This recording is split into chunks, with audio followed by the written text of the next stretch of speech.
भारत के एक छोटे से सुंदर गांव में एक लड़का रहता था जिसका नाम चिंटू था। गांव चारों तरफ से खेतों, पेड़ों और एक बड़ी नदी से घिरा हुआ था। सुबह होते ही पक्षियों की आवाज गूंजने लगती थी और शाम को लोग अपने घरों के बाहर बैठकर बातें करते थे। गांव छोटा जरूर था, लेकिन वहां रहने वाले लोगों के दिल बहुत बड़े थे। चिंटू लगभग 12 साल का था। वह बहुत गरीब परिवार से था। उसके पिता खेतों में मजदूरी करते थे और उसकी मां गांव के घरों में सिलाई का काम करती थी। पैसों की कमी होने के बावजूद चिंटू हमेशा खुश रहता था। उसे दूसरों की मदद करना बहुत अच्छा लगता था। गांव के लोग कहते थे, यह लड़का बड़ा होकर बहुत अच्छा इंसान बनेगा, लेकिन कुछ लोग उसकी शरारतों से परेशान भी रहते थे। चिंटू कभी किसी के आम तोड़ लेता, कभी दोस्तों के साथ नदी में कूद जाता, तो कभी स्कूल से भागकर खेतों में घूमने चला जाता। उसकी मां अक्सर उसे डांटती थी। एक दिन उसकी मां ने कहा, चिंटू, अब तुम बड़े हो रहे हो, जिंदगी सिर्फ खेलकूद का नाम नहीं है, मेहनत करना सीखो। चिंटू मुस्कुराया और बोला, अम्मा, एक दिन मैं ऐसा काम करूंगा कि पूरा गांव मुझ पर गर्व करेगा। उसकी मां हंस पड़ी। उन्हें लगा कि चिंटू मजाक कर रहा है। गांव में एक बूढ़े दादाजी रहते थे जिनका नाम हरिराम था। वे बहुत समझदार थे। गांव के लोग उनसे सलाह लेने आते थे। चिंटू को भी दादाजी की बातें बहुत अच्छी लगती थी। वह रोज शाम को उनके पास बैठता और कहानियां सुनता। एक दिन दादाजी ने चिंटू से पूछा, बेटा, तुम बड़े होकर क्या बनना चाहते हो? चिंटू ने थोड़ा सोचकर कहा, मैं ऐसा इंसान बनना चाहता हूं जो सबकी मदद करे। दादाजी मुस्कुराए और बोले, तो याद रखो, असली इंसान वही है जो दूसरों के दुख में काम आए। यह बात चिंटू के दिल में बैठ गई। कुछ दिनों बाद गांव में गर्मी बहुत बढ़ गई। खेत सूखने लगे, पानी की कमी होने लगी। गांव वाले परेशान थे। नदी का पानी भी कम हो गया था। लोग रोज भगवान से बारिश की प्रार्थना करते थे। फिर एक रात अचानक मौसम बदल गया। तेज हवा चलने लगी। आसमान में काले बादल छा गए। बिजली चमकने लगी। ऐसा लग रहा था जैसे बहुत बड़ा तूफान आने वाला हो। गांव के लोग डर गए। सब अपने अपने घरों में चले गए। थोड़ी ही देर में जोरदार बारिश शुरू हो गई।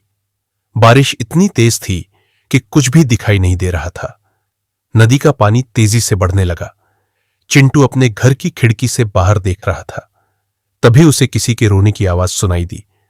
उसने अपनी मां से कहा, अम्मा, बाहर कोई मदद मांग रहा है।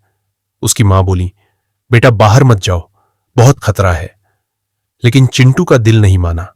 वह तुरंत बाहर भागा। बारिश बहुत तेज थी। चारों तरफ पानी ही पानी था। थोड़ी दूर जाकर उसने देखा कि एक छोटा बच्चा कीचड़ में फंसा हुआ था। बच्चा रो रहा था। चिंटू तुरंत उसके पास पहुंचा और उसे उठाकर सुरक्षित जगह ले आया। बच्चे की मां रोते हुए बोली, बेटा, अगर तुम नहीं आते तो मेरा बच्चा मर जाता। चिंटू मुस्कुराया और बोला, चाची, अब सब ठीक है। लेकिन खतरा अभी खत्म नहीं हुआ था। बारिश लगातार बढ़ती जा रही थी। नदी का पानी गांव की तरफ आने लगा। लोग अपने घर छोड़कर भागने लगे। तभी किसी ने चिल्लाकर कहा, स्कूल के पास वाली बस्ती में कुछ लोग फंस गए हैं। यह सुनते ही गांव में डर फैल गया। वहां तक पहुंचना बहुत मुश्किल था क्योंकि रास्ते में पानी बहुत तेज बह रहा था। कोई भी जाने की हिम्मत नहीं कर रहा था। तभी चिंटू आगे आया। उसने कहा, मैं जाऊंगा। सब लोग हैरान रह गए। उसके पिता बोले, पागल हो गए हो क्या? वहां जाना मौत को बुलाना है।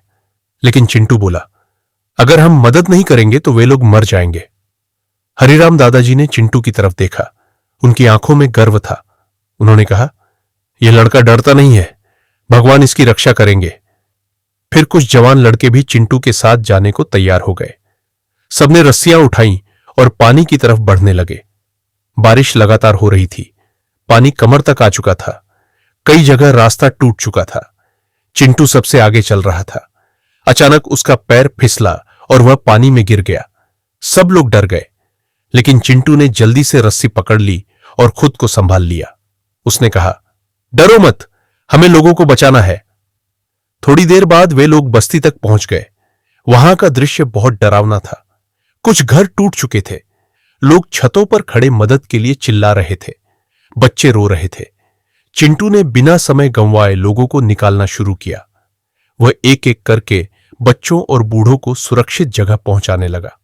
एक बूढ़ी अम्मा चल नहीं पा रही थी। चिंटू ने उन्हें अपनी पीठ पर बैठाया और पानी के बीच से निकालकर सुरक्षित जगह पहुंचाया। अम्मा रोते हुए बोली, बेटा, भगवान तुम्हें लंबी उम्र दे।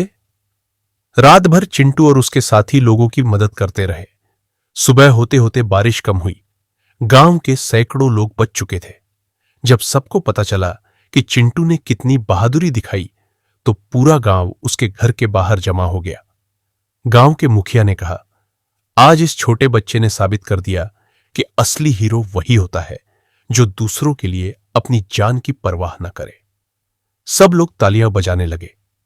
चिंटू की मां की आंखों में आंसू थे। उन्होंने अपने बेटे को गले लगा लिया।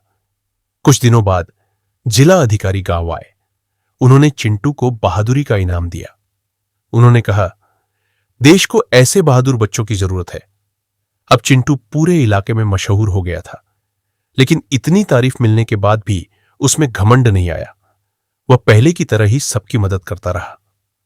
एक दिन हरिराम दादाजी ने उससे कहा, बेटा, जिंदगी में हमेशा इंसानियत को सबसे ऊपर रखना। चिंटू बोला, दादाजी, मैं हमेशा लोगों की मदद करूंगा। समय बीतता गया। चिंटू बड़ा हो गया। उसने खूब पढ़ाई की और बाद में एक अधिकारी बन गया, लेकिन उसने कभी अपने गांव को नहीं छोड़ा। उसने गांव में नया स्कूल बनवाया, अस्पताल बनवाया और नदी पर मजबूत पुल भी बनवाया, ताकि फिर कभी बाढ़ आने पर लोगों को परेशानी न हो। गांव वाले आज भी कहते थे, अगर उस रात चिंटू हिम्मत नहीं दिखाता तो पता नहीं कितने लोग मर जाते। चिंटू जब भी गांव के बच्चों को देखता तो उनसे सिर्फ एक बात कहता, जिंदगी में बड़ा इंसान बनने से पहले अच्छा इंसान बनो। और यही बात उसे सबसे अलग बनाती थी।